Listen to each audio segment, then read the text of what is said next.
The massive crystal dome of the Galactic Council chamber stretched high above Kang Minho as he walked through the entrance. His boots clicked against the smooth floor made from some alien mineral that seemed to glow with its own light.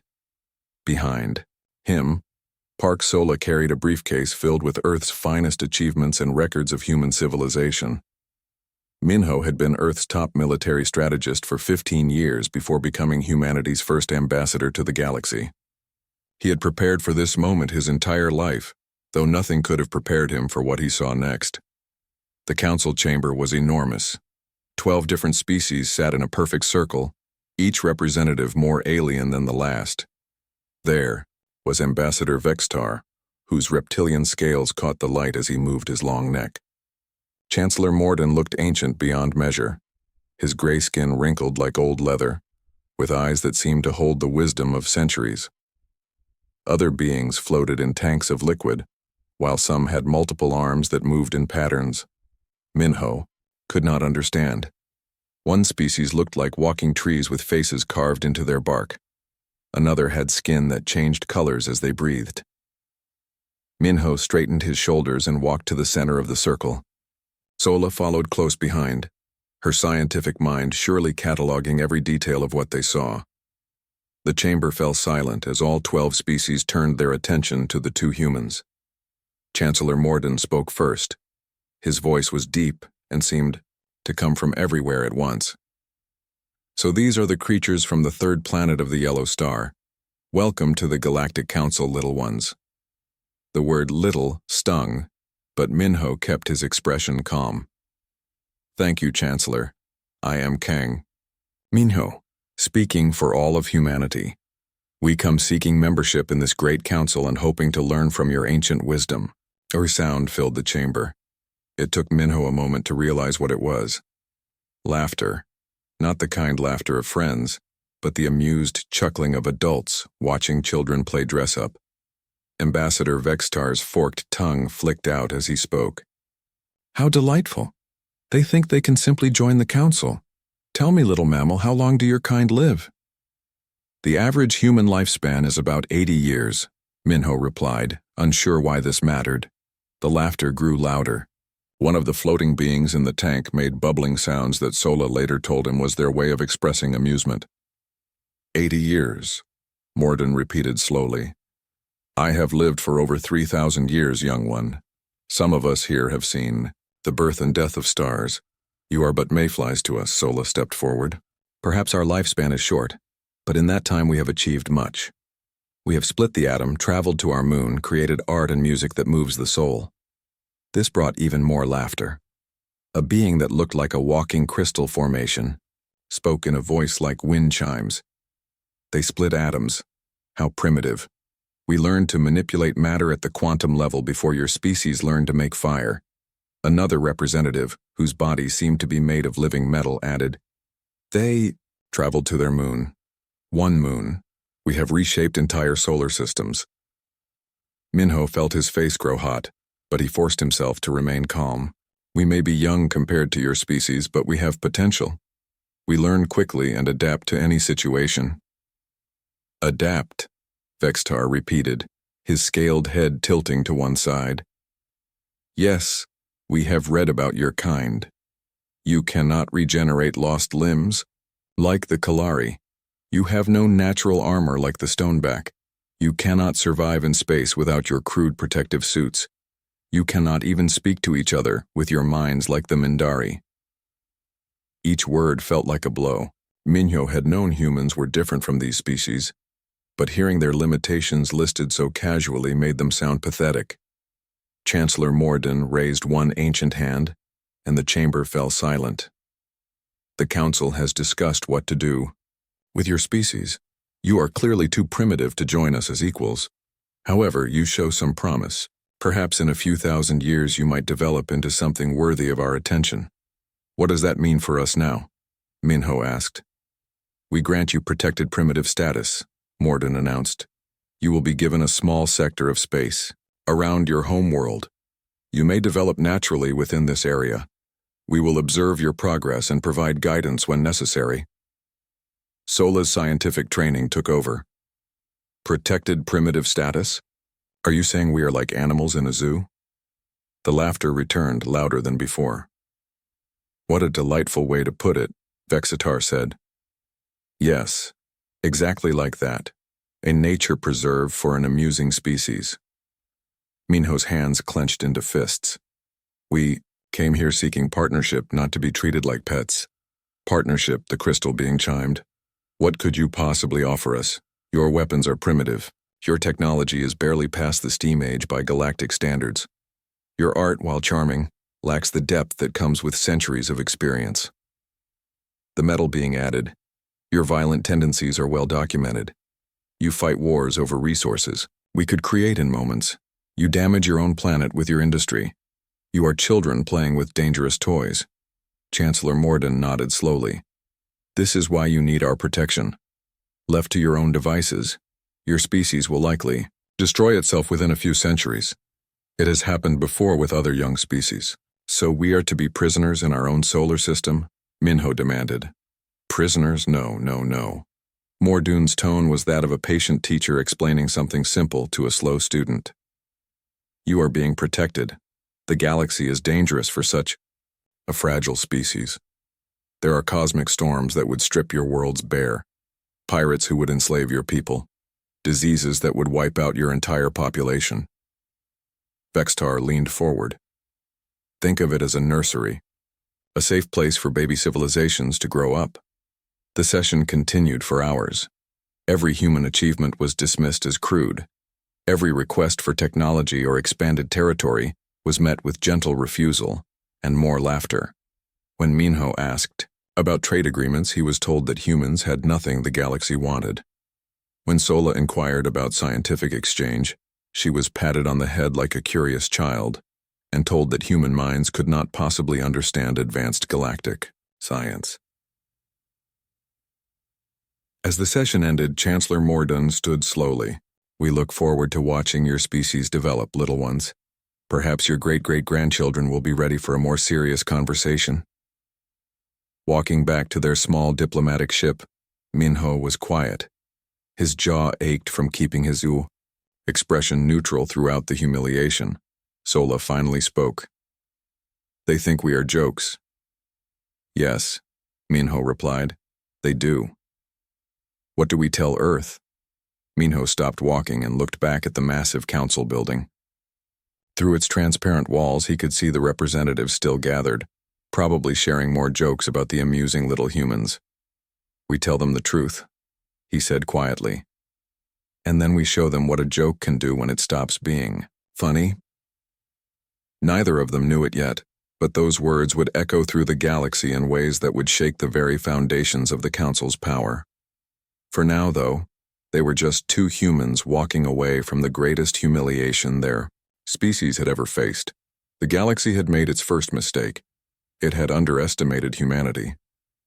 6 months had passed since the humiliation at the Galactic Council. Earth buzzed with anger and determination. The news of humanity's protected primitive status had spread across every continent, igniting something deep in the human spirit that the aliens had not expected. In a secret facility beneath the mountains of Korea, Choi Daehan worked through another sleepless night. The young engineer had volunteered for the most dangerous job on Earth, stealing alien technology. Not physically stealing it, but something far more subtle and dangerous. He was reverse engineering everything humanity could get its hands on. Daehan stared at the broken piece of alien communication device that smugglers had brought from the outer colonies. The Council species threw away technology like humans threw away paper cups. What they considered garbage, Daehan treated like precious treasure. The power source is completely different from anything we know, he muttered to his assistant, wiping sweat from his forehead. But look at this. See how they connect the energy flow? It's actually wasteful. They use 10 times more power than they need to. His assistant, a bright young woman named Kim Rena, leaned closer. Wasteful, but their technology is supposed to be advanced. Advanced, yes, but not efficient. Daehan smiled for the first time in weeks. They've had the same technology for so long they stopped trying to improve it. We can do better. Meanwhile, on a military base in the American desert, Lee Nari was discovering something equally important. The former Special Forces commander had been studying every piece of footage from galactic military exercises that human spies could obtain. She watched the same battle simulation for the 100th time. The Council fleet moved in perfect formation, their tactics unchanged for centuries. Each ship knew exactly where every other ship would be at any moment. "They fight like they're dancing," she told her second-in-command, Major Rodriguez. "Everything is planned and predictable. Isn't that good? Organization wins battles." Nari shook her head. "Organization is important, but so is adaptation. Look here." She pointed at the screen. "When the enemy changes tactics, it takes them 12 minutes to respond. 12 minutes. In a real battle, that's forever." She began training human volunteers in something the galaxy had forgotten: chaos tactics. Instead of rigid formations, her soldiers learned to adapt second by second. Instead of following plans, they learned to think. In the diplomatic quarters of Luna Station, Yoon Taik was building something even more dangerous than weapons or tactics. He was building relationships. The Council species ignored the lower classes of the galaxy. Janitors, mechanics, small traders, and criminals were invisible to them. But Taik saw opportunity where the Council saw nothing. He sat in a dirty bar on Kepler Station, sharing drinks with a Kalari smuggler named Hex. The lizard-like being had lost his tail in an industrial accident and couldn't afford the regeneration treatment that wealthy Kalari took for granted. "The Council doesn't care about us," Hex said, his forked tongue tasting the cheap alcohol. "To them, we're just tools to be used and thrown away." Taik nodded sympathetically. "Humans understand being looked down on. Maybe we can help each other."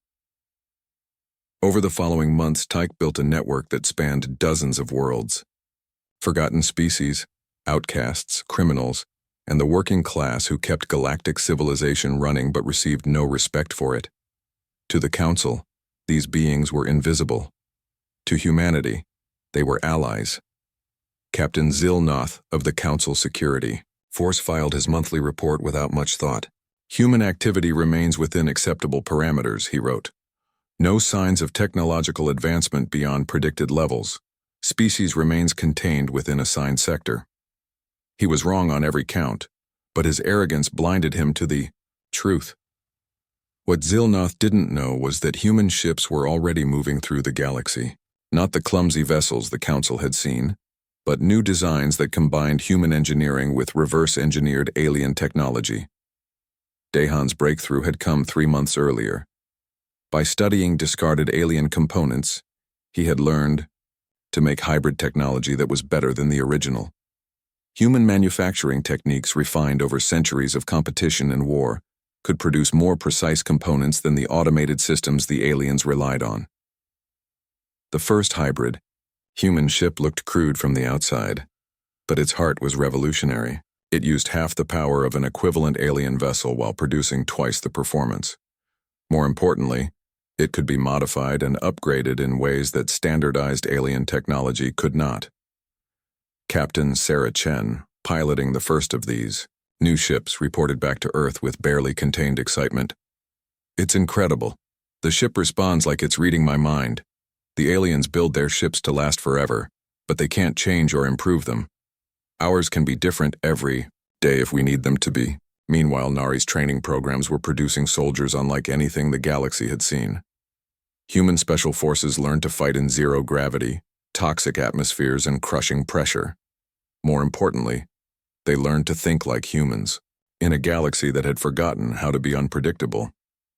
The first test came when pirates attacked a human convoy near the edge of their assigned space. Council protocol required humans to call for help and wait for official protection. Instead, Nari's soldiers responded immediately. The pirate captain, a veteran of 100 raids, found himself facing tactics he had never encountered. The human ships didn't follow standard formation. They moved like a school of fish, each unit, independent but coordinated in ways that seemed impossible. When the battle was over, the pirates were captured without a single human casualty. The Council received a routine report. Pirates dealt with, no assistance required. Captain Zilnoth read the report and shrugged. Lucky humans, he thought. The idea that they had won through skill never occurred to him.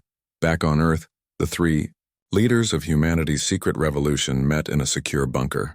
Dahan's engineers were producing technology that surpassed alien designs. Nari's soldiers were proving that human tactics could defeat superior numbers and equipment. Tyek's network was providing intelligence and resources from across the galaxy. How? Long before we're ready, asked the director of human defense, an elderly woman who had spent her life preparing for this moment. Dahan considered the question carefully. Our technology is advancing faster than I dreamed possible. Give me another year and we'll have ships that can outfight anything in the galaxy. Nari was equally confident. My people are ready now. The question isn't whether we can fight. It's whether we're ready for what comes after. Tyke smiled grimly. The galaxy is more unstable than the Council realizes. When the time comes, we won't be fighting alone. Above them, in the comfortable chambers of the Council, the 12 species continued their ancient routines. They saw humans as an amusing curiosity, occasionally checking reports that showed nothing concerning. None of them noticed that human requests for cultural exchange were actually intelligence operations. None of them realized that human trade missions were mapping their defenses. None of them understood that their greatest mistake was not taking humanity seriously. The galaxy's favorite joke was preparing its punchline, and when it came, no one would be laughing. The crisis began on a Tuesday, Galactic Standard Time, when the Thylorian Empire and the Zephyrian Collective both claimed the same mining asteroid. What should have been a simple arbitration became a shooting war when neither species was willing to back down. Council members expected their pet humans to choose sides and provide support for their chosen ally. Instead, they received a message that changed everything. Park Woo-jin, now Admiral of the Human Coalition Fleet, appeared on holographic displays across the galaxy simultaneously. Behind him stood the flags of 57 species that had secretly joined the Human Alliance. The council members who bothered to watch expected another amusing display of human naivety. They were about to learn how wrong they could be. People of the galaxy, Admiral Woo-jin began, his voice calm and confident. For 3 years, humanity has endured the patronizing treatment of the Galactic Council. We have been treated as children, as pets, as an amusing curiosity to be displayed, for your entertainment. In the council chambers, Chancellor Morden leaned forward with mild interest. What is this primitive creature attempting to communicate? Today, that ends, Woo-jin continued. Humanity formally rejects the protected primitive status imposed upon us. We claim our rightful place as a galactic power and demand immediate recognition as equals. Now the council was paying attention.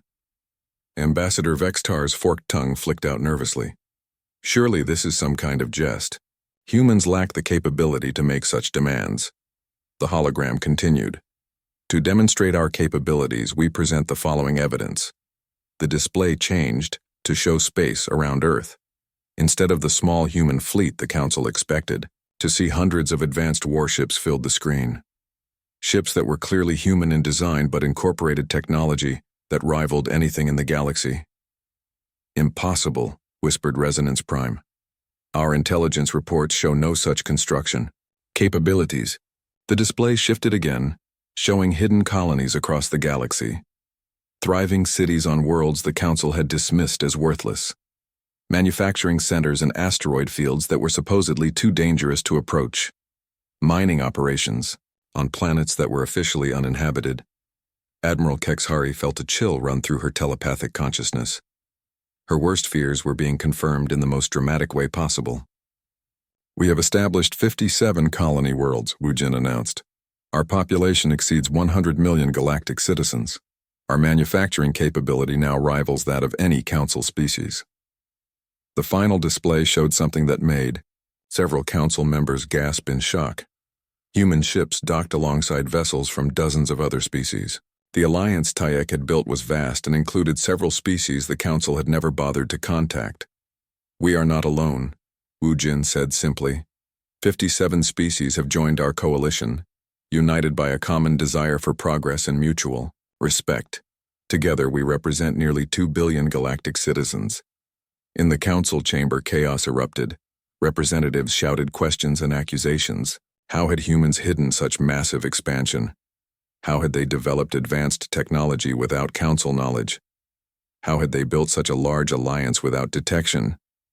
Chancellor Morden called for order.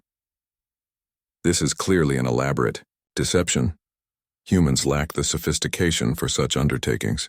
Perhaps we should verify these claims, suggested Admiral Kexhari, though she already knew the truth. The verification came sooner than expected. Grand Marshal Thaisara, commander of the Council's military forces, received emergency reports from across the galaxy. Human ships were emerging from hidden bases everywhere, not attacking, not threatening, simply revealing themselves in numbers that defied belief. Status report. Thaisara demanded from her command center aboard the massive Dreadnought Cosmic Authority. Confirmed human presence at 47 locations previously believed to be empty space or uninhabitable worlds, her intelligence officer reported. Fleet strength appears to be approximately 800 vessels of unknown configuration.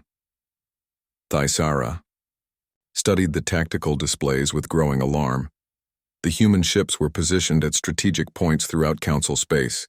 Not aggressive positions, but locations that would allow them to control major shipping routes and communication networks if they chose to. Analysis of human vessel capabilities? Unknown, Grand Marshal. The designs incorporate elements we recognize but configured in ways we don't understand. They appear to be significantly more advanced than previous human technology. Back in the Council chamber, Seo Yunjin materialized via hologram. The human diplomat was no longer the humble supplicant who had once begged for scraps of recognition. She stood tall and confident, backed by the knowledge that humanity was no longer powerless. Honored council members, she began, her tone respectful but firm. Humanity offers the following terms for peaceful coexistence. The terms were simple but revolutionary. Humanity demanded full membership in the Galactic Council, with voting rights equal to any other species. They claimed sovereignty over their 57 colony worlds and exclusive rights to develop uninhabitable planets that other species had abandoned. They requested formal recognition of the human coalition as a legitimate galactic government. In return, they offered to share their advanced hybrid technology with Council species and promised to use their military capabilities only for defensive purposes. These terms are unacceptable, Chancellor Morden declared. Humans will return to their assigned status immediately or face the consequences. Yunjin's expression didn't change. We regret that you find our reasonable requests unacceptable. However, humanity is no longer subject to Council authority. We have prepared for the possibility that you would reject peaceful coexistence.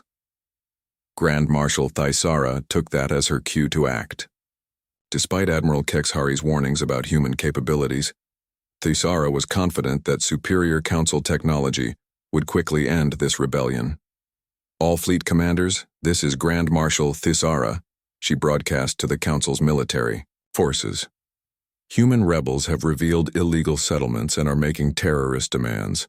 Execute Order 15. Suppress the human uprising with minimum necessary force. What followed was the shortest and most decisive military action in galactic history. The first engagement occurred near Jupiter, where a Council patrol of 12 ships encountered a human squadron of 6 vessels. By all military logic, the Council ships should have won easily. They were larger, more heavily armed, and crewed by species with centuries of military experience. The battle lasted exactly 4 minutes and 37 seconds. Human ships moved unlike anything the Council had ever seen. Instead of the predictable formations that galactic military doctrine demanded, they flowed like water around Council fire. They seemed to anticipate every Council tactic before it was executed. When the engagement ended, all 12 Council ships had been disabled or destroyed. The human squadron suffered only minor damage to one vessel. Similar results occurred throughout the galaxy. Council forces, trained in centuries-old tactics and dependent on technological superiority, found themselves facing an enemy that fought by no rules they understood. The Battle of Proxima Centauri was the largest engagement. Grand Marshal Thaisara herself led 200 Council ships against a human force of only 80 vessels. The outcome should have been a foregone conclusion. Admiral Ko Sunho, commanding the human fleet, had trained for this moment his entire career. His ships moved in patterns that seemed chaotic, but were actually precisely coordinated. When Council ships tried to form traditional battle lines, human vessels slipped between them like smoke. Human tactics were based on a simple principle that the Council had forgotten: adapt faster than your enemy can respond. Every time Council forces adjusted to one human strategy, the humans had already moved to something completely different. Grand Marshal, reported Thesara's tactical officer, his voice thick with disbelief. We've lost 60% of our fleet. The humans are using some kind of advanced prediction system. They seem to know what we're going to do before we do it. Thesara stared at the tactical display in shock. The prediction system was actually something much simpler and more dangerous: human creativity. While Council species followed rigid, military doctrines unchanged for centuries, humans approached each battle as a unique puzzle to solve. Order all remaining ships to withdraw, Thesara commanded, the words bitter in her mouth. The withdrawal became a rout as human ships pursued but didn't destroy the fleeing Council forces. The message was clear: humanity could have annihilated the Council fleet but chose mercy instead. In the Council chamber, 12 ancient species sat in stunned silence as reports flooded in from across the galaxy. Their military forces, supposedly invincible, had been decisively defeated by creatures they had dismissed as primitive jokes. "How is this possible?" whispered Vextar. Admiral Kexhari answered quietly. "We underestimated them. We saw their limitations and ignored their strengths. While we grew comfortable and complacent, they grew strong and clever." Chancellor Morden looked older than his 3,000 years. "What do they want from us?" The answer came from Admiral Sunho, now in orbit around the Council homeworld with a fleet that could have reduced the planet to atoms, but chose not to. "We want what we have always wanted," his hologram announced to the assembled Council. "Respect, recognition, and the chance to help build a better galaxy for everyone." The revelation was complete. Humanity was no longer the galaxy's joke. They had become its newest superpower, and they had done it through the one thing the galaxy had forgotten: the power of adaptation, innovation, and unity. The question now was what would happen next. 3 months after the Battle of Proxima Centauri, the galaxy looked completely different. The Council chambers that had once echoed with laughter at human expense now hosted tense negotiations for the future of galactic civilization. Admiral Ko Sunho stood where Kang Minho had once been humiliated, but the dynamics had changed completely. Where Minho had been surrounded by condescending aliens, Sunho was flanked by representatives from the 57 species of the human coalition. The humans were no longer alone, and they were no longer asking for permission. "The terms are simple," Sunho announced to the assembled Council. "Full recognition of the human coalition as a co-equal galactic government, withdrawal of all restrictions on human expansion and development, and most importantly, a new approach to galactic governance that includes all species, not just the 12 who have ruled for the past millennium." Chancellor Morden, who had aged visibly since the military defeat, spoke with none of his former arrogance. "And if we refuse these terms, then you will be left behind," Sunho replied simply. "The galaxy is changing with or without you. The question is whether you want to be part of that change or watch it happen from the sidelines." The threat was not military, though everyone knew human forces could enforce their will if necessary. It was something far more dangerous to the old order: irrelevance. Dr. Baek-Yuna had become the most important person in the galaxy without firing a single shot.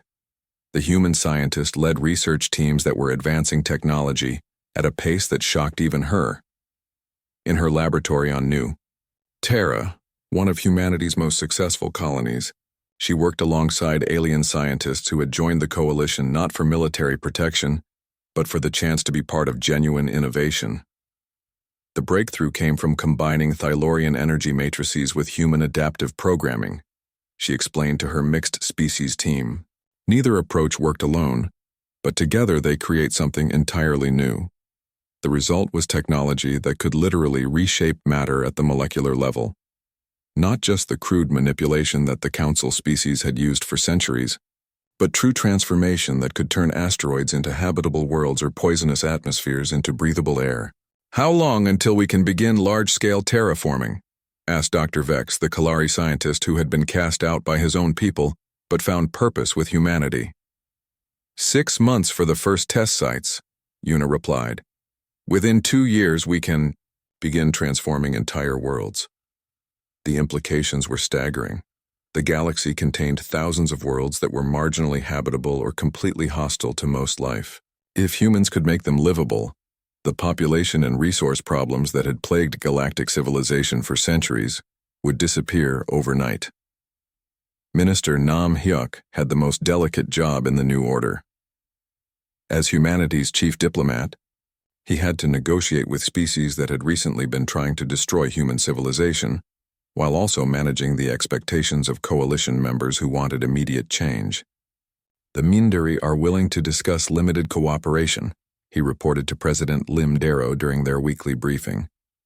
"They're offering to share their telepathic communication technology in exchange for access to our adaptive programming systems."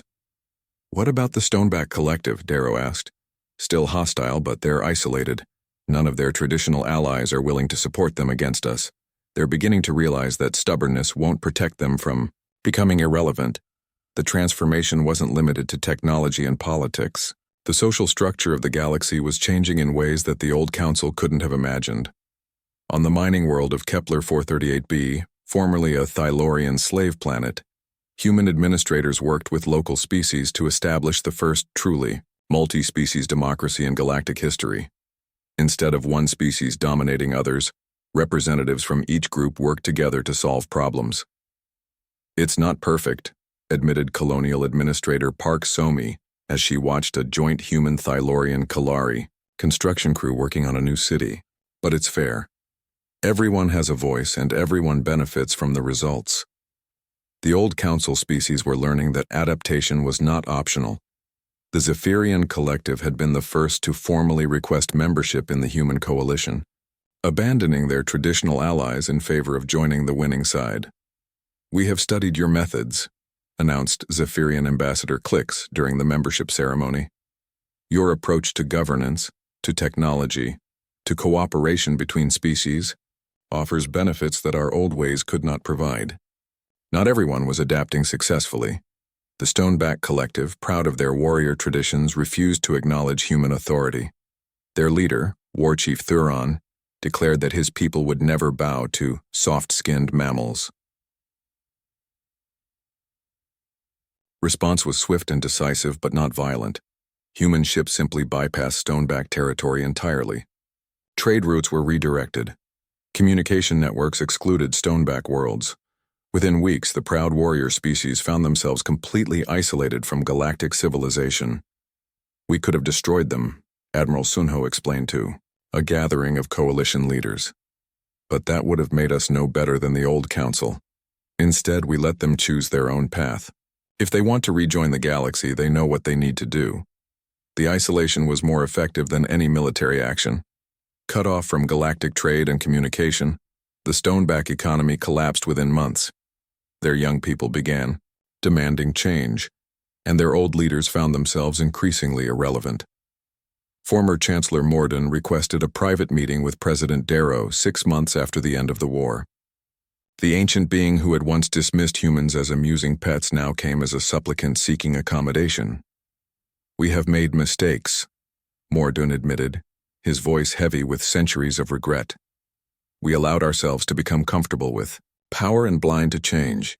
We treated your species badly, and we understand why you might wish revenge." President Darrow studied the old chancellor with eyes that had seen too much in too short a time. "Revenge would be easy, but it would also be wasteful. We didn't fight to destroy the old order. We fought to create something better." "What role would you offer us in this new galaxy?" Morden asked. "The same role we offer everyone," Darrow replied. "The chance to contribute, to grow, and to be part of something greater than yourselves. But you'll have to earn it. The days of automatic respect based on age and tradition are over." The final transformation came not through force, but through example. As human colonies prospered, and coalition worlds experienced unprecedented growth and innovation, the remaining independent species began to reconsider their positions. The crystalline hegemony, one of the most ancient and proud species in the galaxy, formally requested a cultural exchange program with humanity.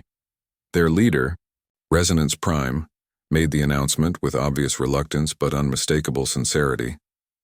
"We have observed the changes in galactic civilization," the crystal being admitted. "Perhaps there is wisdom in adaptation that we have failed to recognize." Within 2 years of the Battle of Proxima Centauri, the human coalition had grown to include 83 species representing nearly 3 billion galactic citizens. The old Council of 12 had been replaced by a new galactic assembly, where every species had a voice and decisions were made through cooperation rather than domination. The changes went deeper than politics. Human approaches to problem-solving had spread throughout coalition space. Instead of following ancient traditions, species began to innovate and adapt. Instead of accepting limitations, they began to push boundaries. The galaxy itself was changing. Worlds that had been uninhabitable for millions of years now hosted thriving colonies. Species that had been enemies for centuries now worked together on projects that benefited everyone. Technology that had been stagnant for millennia was advancing at an unprecedented pace. Admiral Sunho, now serving as the first elected commander of Coalition Defense Forces, reflected on the transformation during a ceremony marking the 5th anniversary of First Contact. "5 years ago, we were a joke," he told the assembled representatives from across the galaxy. "We were the primitive species that amused our betters with our clumsy attempts at civilization. Today, we are partners in the greatest expansion of knowledge and capability in galactic history." He paused, looking out at the diverse audience that represented the new order. Humans sat alongside aliens who had once dismissed them as inferior. Former enemies worked together on projects that would have been impossible under the old system. "But we must remember that power without wisdom is just another form of tyranny," Sunho continued. "We succeeded not because we were stronger or smarter than those who came before us. We succeeded because we refused to accept that things had to stay the same forever." The audience listened intently as he spoke. Many of them remembered the old days when change was feared and innovation was discouraged. The galaxy taught us that we were too weak to matter, too primitive to contribute, too short-lived to understand the bigger picture. They were wrong about everything except one thing. We are different. We don't accept limitations. We don't follow rules just because they're old. We don't stop trying just because something seems impossible.